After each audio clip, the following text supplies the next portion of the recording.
Ryan Reynolds here from Mint Mobile. With the price of just about everything going up during inflation, we thought we'd bring our prices down. So to help us, we brought in a reverse auctioneer, which is apparently a thing.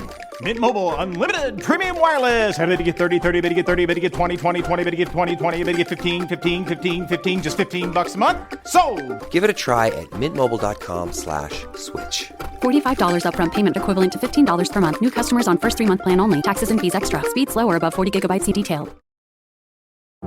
This episode is brought to you by Merrill. Join one of the most iconic names in wealth management, Merrill. You'll be part of a dynamic team of advisors and specialists working hard every day to grow their clients' wealth. And with the support of best-in-class research, advanced digital tools, and the resources of a global institution, it's truly an opportunity you can be bullish about. Learn more at careers.bankofamerica.com. Copyright 2024, Bank of America Corporation.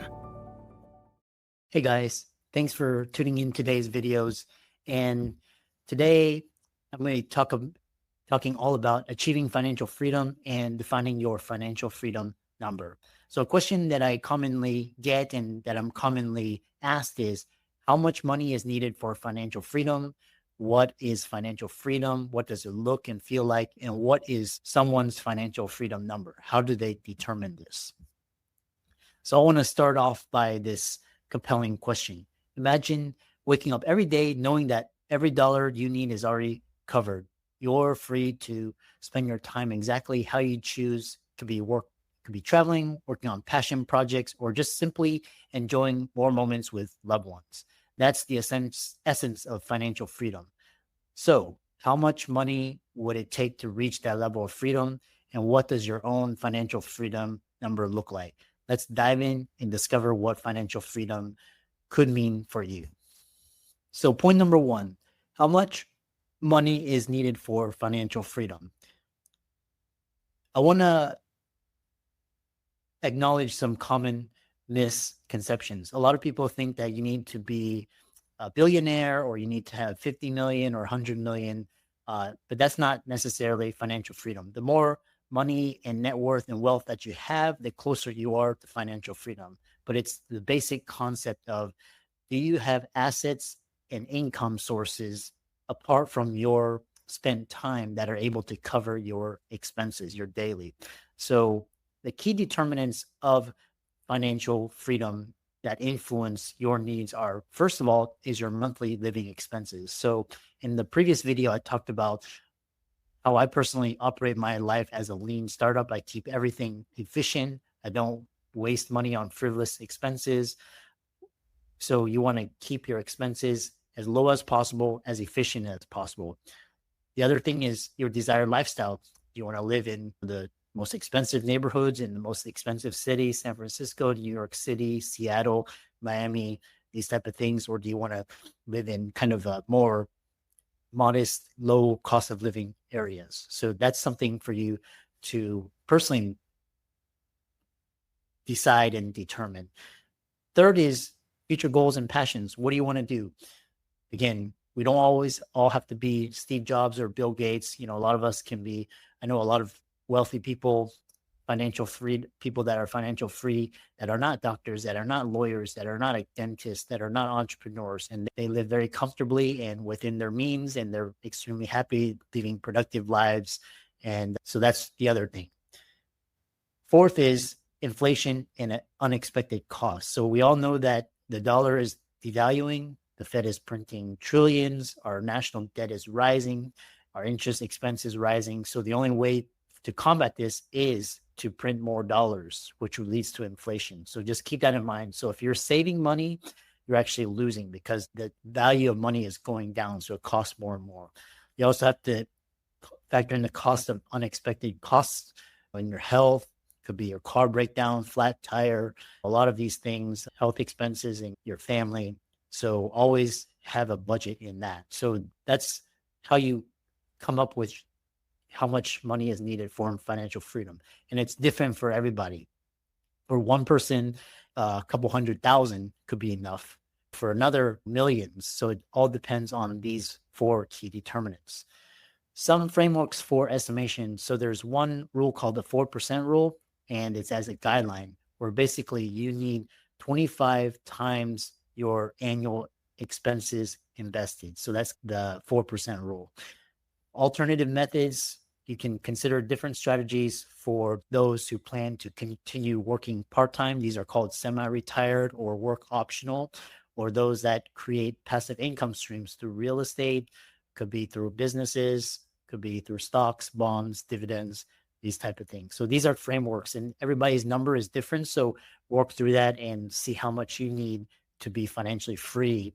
Sometimes when you reach financial freedom and you separate from your main source of income, such as a job or corporation or a business, sometimes your standard of living can go down, your expenses can go down as well. So just keep that in mind. What is your desired lifestyle, and what is your future goals and aspiration? Second point is, what does financial freedom look and feel like? It can, and again, this is all individual, so I'm providing guidelines for you. Visualize financial freedom. What can life look at this stage? For me personally, financial freedom is basically, I don't have to go to commute. I don't have to work with toxic employees. I don't have to ask to use the restroom, or I don't have to ask for a vacation. I work based on how I want to work, when I want to work. For me, my business is my passion, so I'm working all the time.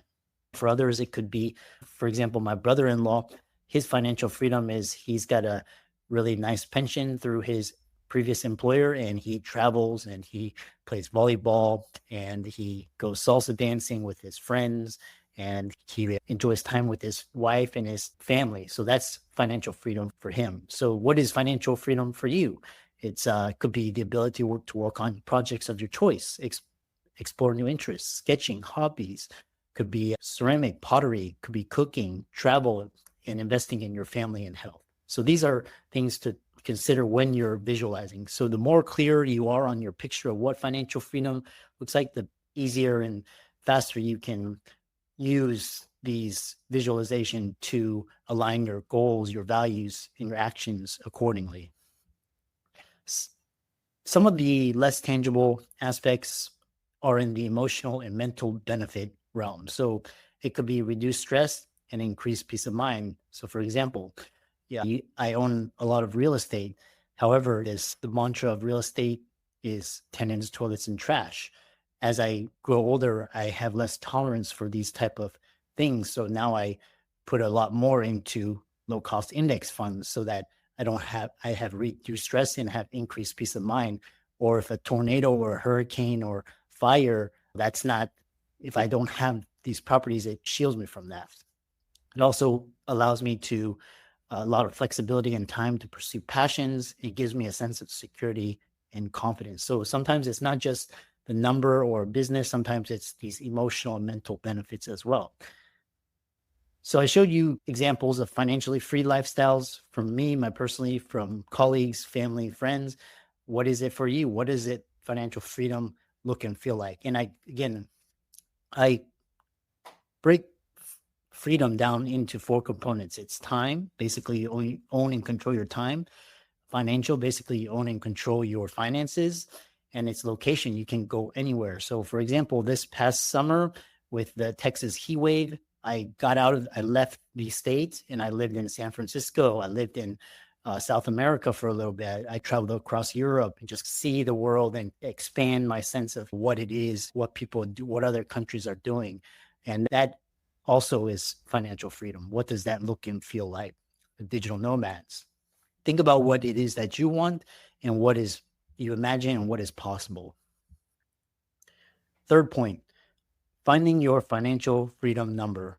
Defining the financial freedom number. And it's the amount of money needed to generate passive income to cover expenses. At some point, usually around 500,000 to $1 million, that's usually enough where you can start to invest in other items to create passive income. Could be through stocks, could be through dividend paying stocks, could be through royalties, could be business, could be real estate. I know people that are financially free at 100,000. So it all depends. Again, some of the ways to calculate is the first step is to track your monthly expenses and know the importance of current and future costs. determine the passive income needed to achieve that monthly expense goal, and then monthly expenses multiplied by 12, and then adjust for lifestyle and inflation, and then apply the 4% rule or your preferred method. And you can also work with an accountant or someone advisor to calculate, as well as a financial planner to calculate how much assets or investments would be required to generate that income reliably. I'm going to pause here. So if you like the content, please comment, share, subscribe. And I encourage all the listeners to consider your own expenses and think about their own personal financial freedom number. So in conclusion, the key takeaways, the concepts of the financial freedom number, what it is, the 4% rule or equivalent, visualizing financial freedom, calculating the amount needed.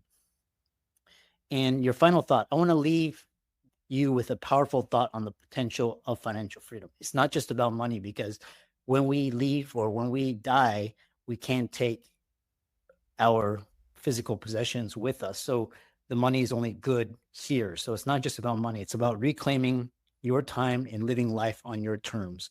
With the internet and with artificial intelligence and just the world is changing, it's really important to understand this. School is not going to teach you. You have to go out there and actually learn and apply these concepts. So I invite you to start exploring your own financial freedom number and take steps toward financial independence.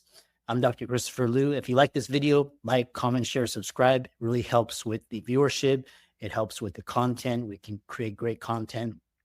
And check out the resources in the links. My books on Amazon, Kindle, hardback, Audible. Check out our digital courses and workshops. Sign up for our webinars. Really sign up for our email list in the link down below, as well as our podcast newsletter. And follow us on all social media: LinkedIn, Twitter, Instagram, TikTok, YouTube, Facebook. It really helps, and helps us to grow and expand and give more value and share more value. So if you like that, I really hope you got a ton of value from that, and stay tuned for the next video.